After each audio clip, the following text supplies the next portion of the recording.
चंद्रगढ़ का राजमहल अपनी भव्यता और सुंदरता के लिए पूरे राज्य में प्रसिद्ध था, लेकिन इससे भी अधिक चर्चा में थी राजकुमारी सुरभि की अप्रीतम सुंदरता। उनकी बड़ी बड़ी आंखें, लंबे काले बाल और गुलाबी चेहरे पर दमकती मुस्कान हर किसी को मोहित कर देती थी। पर उनकी सुंदरता के साथ साथ उनका घमंड भी उतना ही प्रसिद्ध था। राजकुमारी का मानना था कि इस पूरी दुनिया में उनसे अधिक खूबसूरत कोई नहीं है। महल में काम करने वाले नौकर चाकर और राज्य की प्रजा भी उनके इस अहंकार से वाकिफ थे। उनकी एक भी बात का विरोध करना आसान नहीं था। रानी वसुधा अपनी बेटी को बेहद प्यार करती थी और उनकी हर गलती को अनदेखा कर देती थी। राजा चंद्रसेन, जो एक न्यायप्रिय शासक थे, अपनी बेटी के इस स्वभाव से चिंतित रहते थे।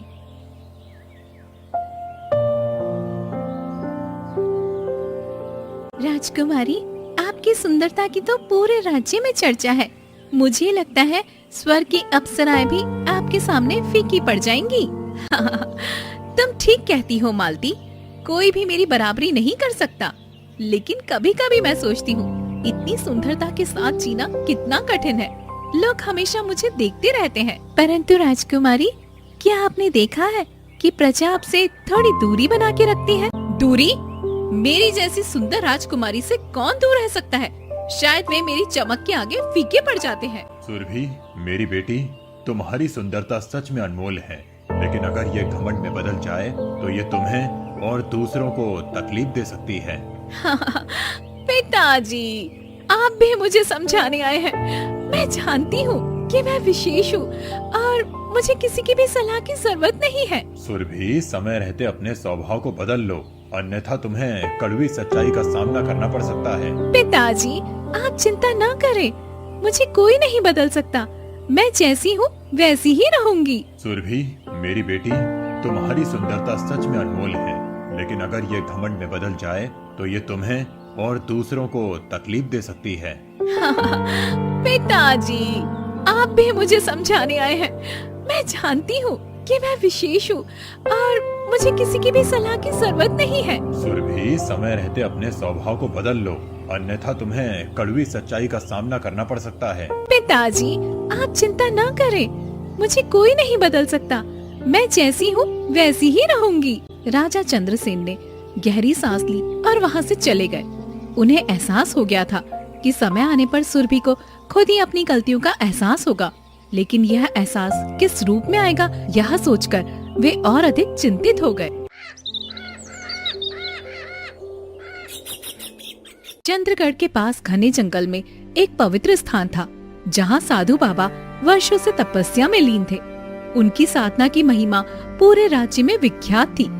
राजा चंद्रसेन भी उनकी तपस्या का सम्मान करते थे और समय समय पर उनके लिए भोजन और आवश्यक सामग्री भेजते थे। परंतु राजकुमारी सुरभि को इन बातों से कोई फर्क नहीं पड़ता था। वह अपने अहंकार और मनोरंजन में मग्न रहती थी। एक दिन शिकार के दौरान राजकुमारी का घमंड और लापरवाही उसे साधु बाबा के तपस्या स्थल तक ले गई। राजकुमारी घोड़े पर सवार होकर हिरण का पीछा करती है। हिरण भागते भागते साधु बाबा के तपस्या स्थल तक पहुंच जाता है। वहाँ चारों तरफ शांति है, केवल साधु बाबा मंत्रों का उच्चारण कर रहे हैं। आखिर तुम यहाँ छिप रहे थे, अब तुम मुझसे बच नहीं सकते हो। राजकुमारी बाण निकालती है और हिरण की ओर निशाना साधती है। तभी उनके बाण की डोरी खींचने की आवाज साधु बाबा की तपस्या भंग कर देती है। साधु बाबा की आंखें खुल जाती हैं। अरे अभागिनी, तूने मेरी वर्षों की तपस्या भंग कर दी। तुम कौन हो और मुझे इस तरह डांटने की हिम्मत कैसे हुई तुम्हारी? मैं इस पवित्र स्थान पर वर्षों से तपस्या कर रहा हूँ, लेकिन तेरे अहंकार और लापरवाही ने मेरी साधना नष्ट कर दी। क्या तुझे इसका परिणाम पता है?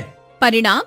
तुम जैसे साधुओं के लिए मेरी तपस्या और मनोरंजन ज्यादा मायना रखते हैं।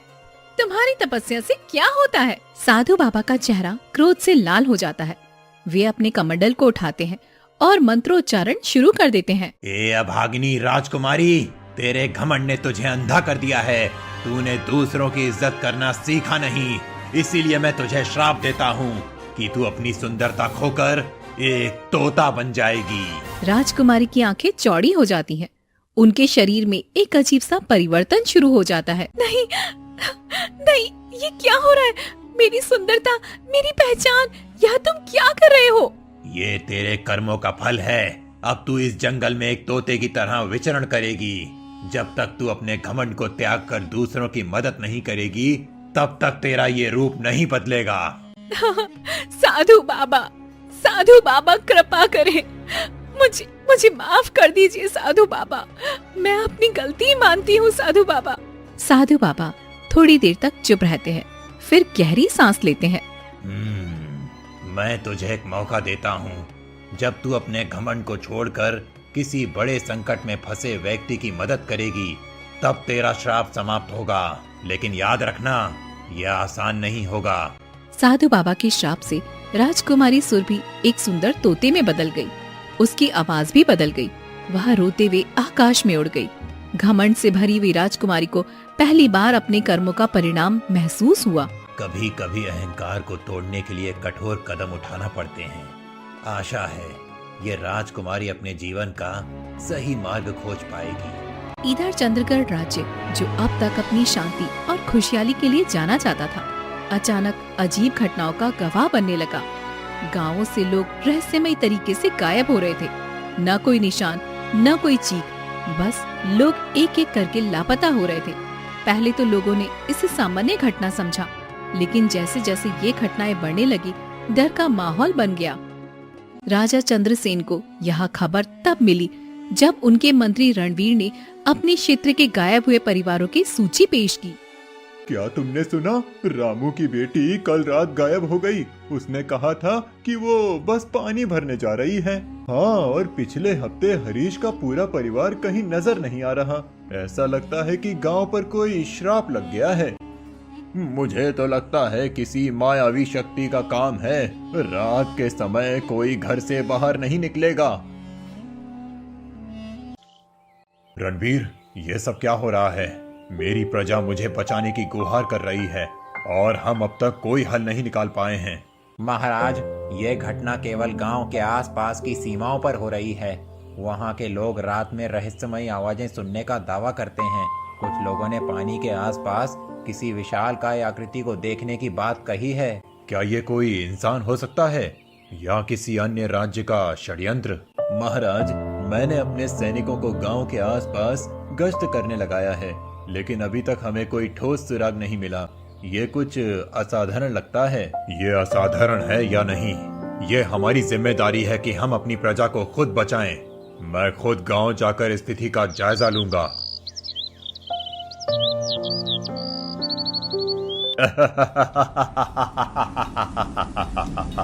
क्या तुमने सुना?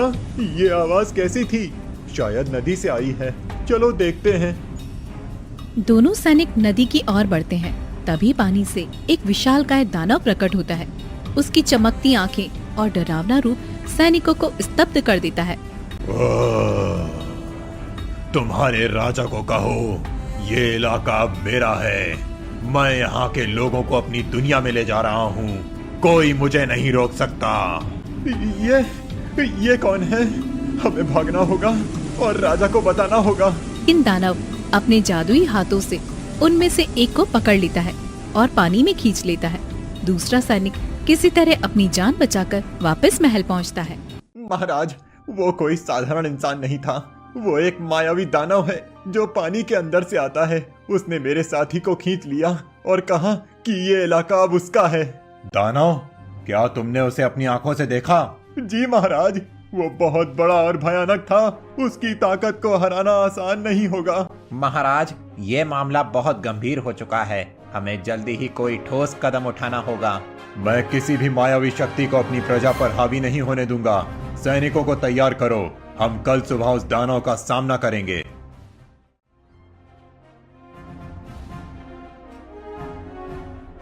राजा ने अपने साहस और रणनीति से उसे हराने की ठान ली थी, लेकिन यह साफ था कि यह कोई साधारण लड़ाई नहीं होने वाली थी।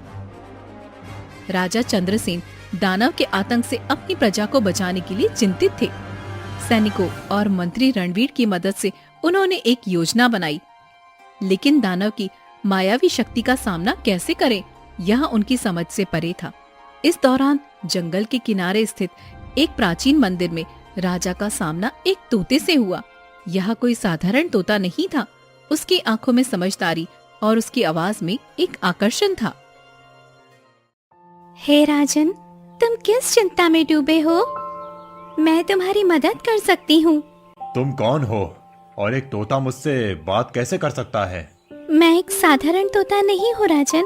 मेरी कहानी लंबी और दुखद है, लेकिन मुझे लगता है इस समय तुम्हें मेरी मदद की जरूरत है। अगर तुम्हारे पास कोई उपाय है तो बताओ। मेरा राज्य एक भयानक दानव के आतंक से जूझ रहा है। मैं जानती हूँ उस दानव का आतंक केवल तुम्हारे राज्य तक ही सीमित नहीं है। वह पानी के नीचे एक रहस्यमयी दुनिया में रहता है। उसे हराने के लिए तुम्हें साधु ध्यानेश्वर का आशीर्वाद और मार्गदर्शन लेना होगा। वो कहाँ मिलेंगे और मैं तुम पर विश्वास क्यों करूं? राजन, मैं तुम्हें विश्वास दिलाने का कोई प्रमाण नहीं दे सकती हूँ, लेकिन अगर तुम मुझे गलत साबित पाते हो तो मुझे दंडित कर सकते हो। साधु ध्यानेश्वर इस जंगल के उत्तर में एक प्राचीन कुटिया में ध्यान लगाते हैं। तोता, तुम मुझे अपनी कहानी क्यों नहीं बताते? तुम साधारण पंछी नहीं लगते। मेरी कहानी बताने का समय नहीं है अभी। पहले हमें दानव को हराने की योजना बनानी होगी। जब मैं तुम्हारी मदद कर लूंगी तब अपनी कहानी बताऊंगी।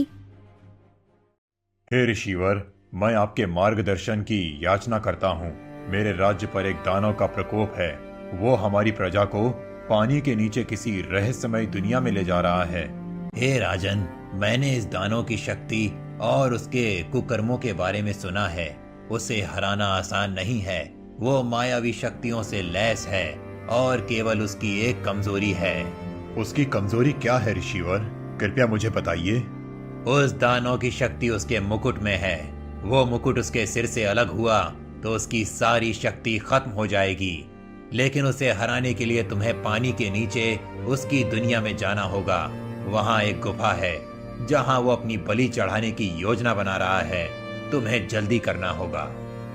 ऋषिवर, क्या आप हमें कोई आशीर्वाद दे सकते हैं जो हमारी यात्रा को आसान बनाए? ये कठिन यात्रा है, लेकिन मेरा आशीर्वाद तुम्हारे साथ है। ये मंत्र और ये दिव्य तलवार तुम्हारी मदद करेगा। दानव के मायावी जाल को काटने में ये तलवार सहायक होगी। आपकी कृपा के लिए धन्यवाद ऋषिवर। मैं आपकी उम्मीदों पर खरा उतरने की पूरी कोशिश करूंगा। तोता, तुमने मेरी मदद की। मुझे यकीन है कि तुम्हारे पास अपनी विशेष कहानी है, लेकिन अब हमें उस दानव की गुफा तक पहुंचने की योजना बनानी होगी। मैं तुम्हारे साथ हूँ राजन। यहाँ मेरा भी कर्तव्य है कि मैं तुम्हारी मदद करूँ। साधु ध्यानेश्वर के मार्ग और दिव्य तलवार के साथ राजा चंद्रसेन और तोते ने दानव की गुफा की ओर कदम बढ़ाए। उनके मन में डर और हिम्मत का मिश्रण था। तोते की समझदारी और राजा का साहस उन्हें सही दिशा में ले जा रहा था। राजा चंद्रसेन और तोता साधु ध्यानेश्वर के बताए मंत्र और दिव्य तलवार के साथ पानी के नीचे की दुनिया की ओर बढ़ रहे थे। यह यात्रा न केवल खतरों से भरी थी, बल्कि एक ऐसी जगह की ओर थी जो अब तक राजा ने केवल कहानियों में सुनी थी। जैसे ही उन्होंने पानी के अंदर प्रवेश किया, एक अनोखी और रहस्यमयी दुनिया उनके सामने खुली। राजन, यही वह जगह है। यह पत्थर एक द्वार है जो उस दुनिया की ओर ले जाता है। इस पर साधु बाबा का मंत्र पढ़ें। ठीक है, मुझे पूरा विश्वास है कि हम ये युद्ध जीतेंगे। राजा मंत्र पढ़ते हैं और पत्थर एक चमत्कारी प्रकाश के साथ खुल जाता है। दोनों पानी के नीचे की दुनिया में प्रवेश करते हैं। ये जगह कितनी अद्भुत और खतरनाक है। हमें सतर्क रहना होगा। राजन, यह गुफा दानव के निकास की ओर ले जाती है। यहाँ पर हर कदम पर खतरा है। दोनों गुफा के अंदर बढ़ते हैं। गुफा के अंदर हवा ठंडी और माहौल भारी है। दानव का कर्कश अट्टहास गूंजता है। कौन है जो मेरे क्षेत्र में घुसने की हिम्मत कर रहा है? मैं चंद्रगढ़ का राजा चंद्रसेन हूँ। मैं तुम्हारे अत्याचारों को समाप्त करने आया हूँ। तुम जैसे कई राजा आए और मेरे पैरों में गिरे। तुम्हारा भी यही हश्र होगा। दानव प्रकट होता है।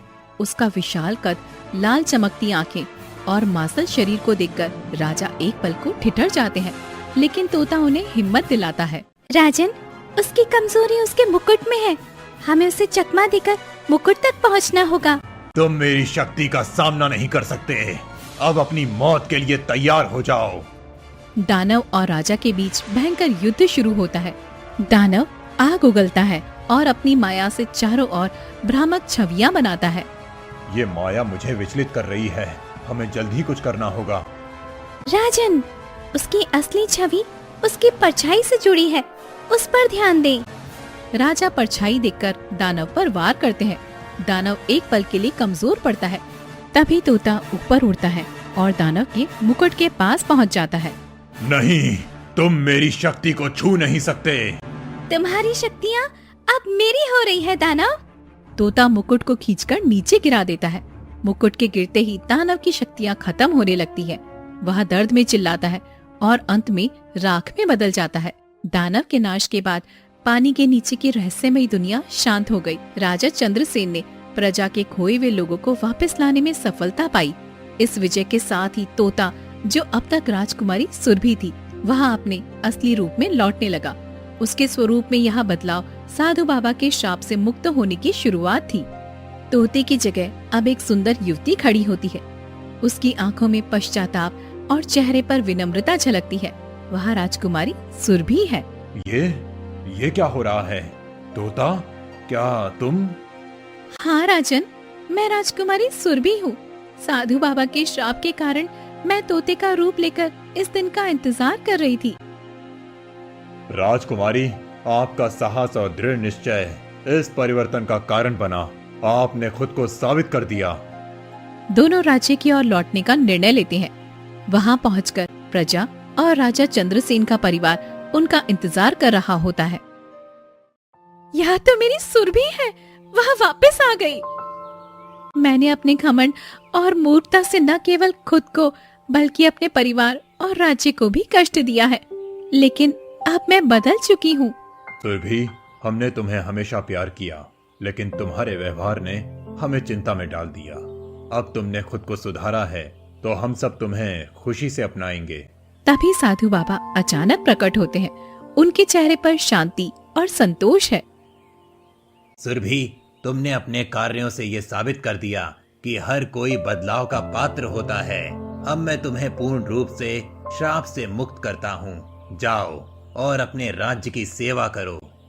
धन्यवाद साधु बाबा, आपने मुझे मेरा जीवन वापस दिया। मैं आपके सिखाए सबक को कभी नहीं भूलूंगी। साधु बाबा मुस्कुराते हुए अंतर्ध्यान हो जाते हैं। राजकुमारी सुरभि ने अपने व्यवहार में बदलाव लाया और अपने पिता के साथ राज्य की जिम्मेदारी संभाली। चंद्रगढ़ राज्य में शांति और समृद्धि लौट आई।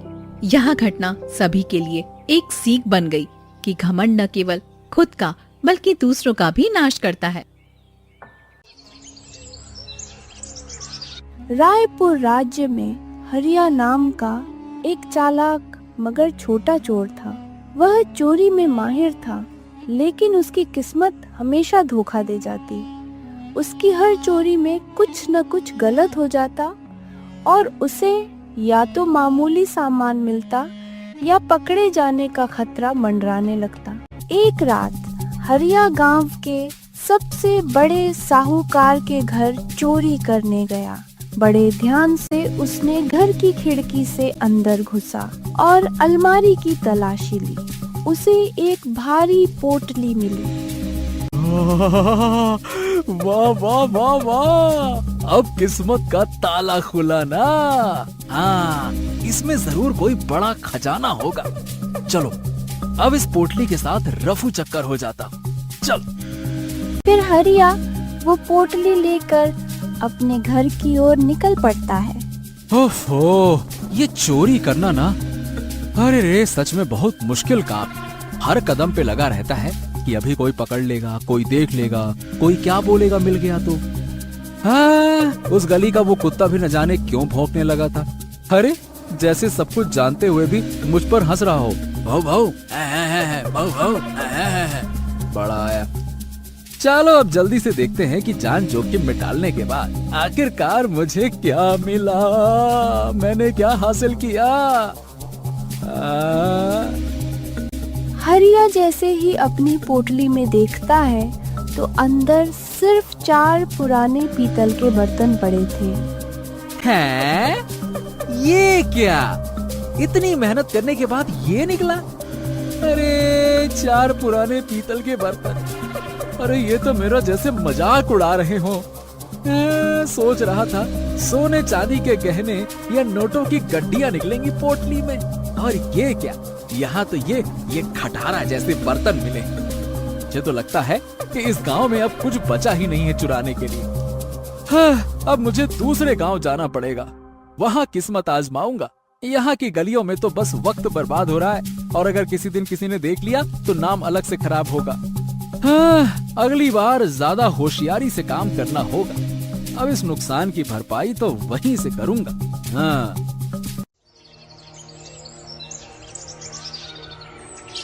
अगले दिन हरिया ने फैसला किया कि वह दूसरे गांव शिवपुर चला जाएगा। शिवपुरी की बातें सुनी है, वहाँ अमीर लोग रहते हैं। अगर यहाँ से कुछ नहीं मिला तो वहाँ की गलियां जरूर सोने जैसी चमकती होंगी। हाँ। अगले दिन हरिया अपनी पोटली में मामूली सामान लेकर शिवपुर की ओर चल पड़ा। रास्ते में उसे एक अजीब आदमी मिला जो देखने में किसी चालाक चोर जैसा लग रहा था। अरे अरे अरे भाई, कहाँ चले जा रहे हो?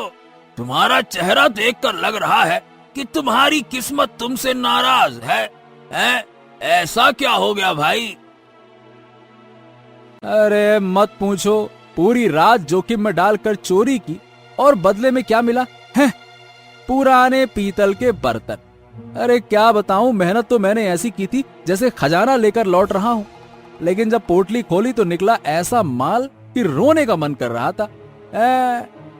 वैसे भैया तुम कौन हो और कैसे जानते हो कि मेरी किस्मत खराब है? मेरा नाम मोहन है। मैं भी वही काम करता हूँ भैया जो तुम करते हो, और तुम्हारी चाल देखकर समझ गया कि तुम भी मेरी तरह एक चोर हो। क्यों, सही कहा ना? हाँ, हो सकता है। खैर वो सब छोड़ो, मैं शिवपुर जा रहा हूँ। सुना है वहाँ के लोग बड़े अमीर हैं और वहाँ भी अपनी किस्मत आजमाने जा रहा हूँ। अरे तो तुम भी मेरी ही तरह हो। वैसे अकेले जाना ठीक नहीं है, क्यों ना हम दोनों साथ मिलकर काम करें? क्या कहते हो? मिलजुल कर बड़ा हाथ मार सकते हैं। बोलो। साथ मिलकर? ये तो ठीक है, लेकिन हिस्से का क्या होगा? अरे मतलब अगर हम दोनों एक साथ काम करेंगे तो दोनों का हिस्सा बराबरी से बटेगा ना? या फिर कोई एक ही सब कुछ ले जाएगा या दूसरे को कुछ नहीं मिलेगा? क्या होगा? क्या मुझे थोड़ा सा शक हो रहा है। बताओ जरा क्या होगा? अरे क्या होगा क्या, जो भैया मिलेगा आधा आधा कर लेंगे, ये हो गया तय। लो, लेकिन मेरा एक सुझाव है, पहले थोड़ा वक्त गांव के हालात समझने में लगाते हैं। वहाँ के लोग कैसे हैं, क्या हालात हैं, और क्या हमें सचमुच कुछ फायदा होगा या नहीं, ये सब देख लेना चाहिए। फिर हम अपनी योजना बनाएंगे ताकि कोई गलती ना हो। क्या कहते हो? सही रहेगा ना? बात तो तुम सही कह रहे हो। ठीक है, चलो साथ चलते हैं।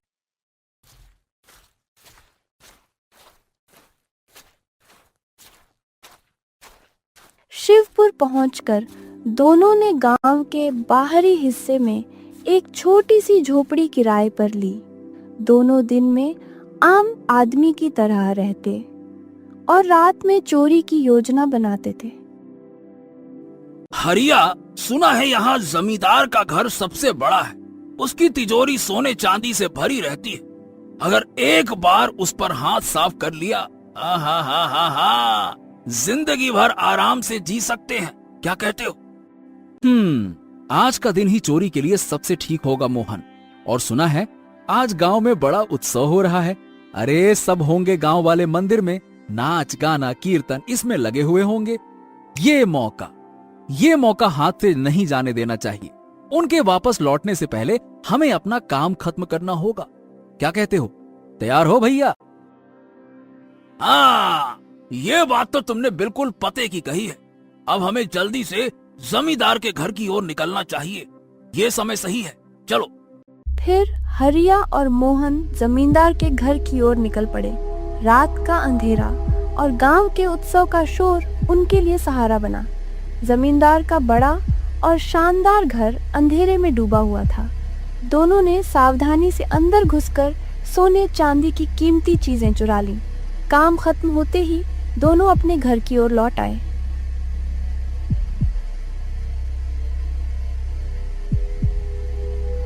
देखा, अरे देखा हरिया, देखा देखा,